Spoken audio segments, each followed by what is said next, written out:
ఒకసారి మన ప్రవక్త ముహమ్మద్ సల్లల్లాహు అలైహి వసల్లం గారి వద్దకు ఒక గుడ్డి మనిషి అంటే కళ్ళు కనిపించని వ్యక్తి వచ్చాడు. వచ్చి, ఓ ప్రవక్త, మీరు అల్లాహ్కు నాకు చూపు రావాలి అని దువా చేయండి అని తెలియజేశాడు. ఆ మాటకు మన ప్రవక్త ముహమ్మద్ సల్లల్లాహు అలైహి వసల్లం గారు, నువ్వు ఇష్టపడితే నేను నీ కోసం దువా చేస్తాను, లేదా నువ్వు సహనం అంటే సబర్ పాటిస్తే అది నీకు చాలా మంచిది అని తెలియజేశారు. అప్పుడు ఆ వ్యక్తి, యా రసూలుల్లా, మీరు నా కోసం దువా చెయ్యండి అని తెలియజేశాడు.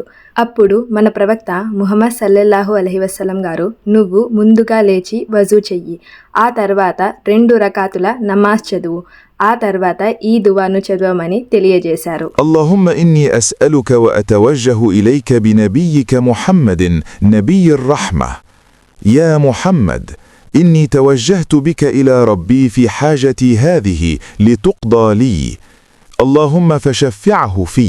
ఈ దువా యొక్క అర్థం, ఓ అల్లా, నేను నిన్ను అడుగుతున్నాను, నీ ప్రవక్త ముహమ్మద్ సల్లల్లాహు అలైహి వసల్లం గారి కరుణ ద్వారా నీ వైపు తిరుగుతున్నాను. నా ఈ అవసరం నెరవేరాలి అని నా ప్రభువు వద్ద ఆయన ద్వారా ప్రార్థిస్తున్నాను.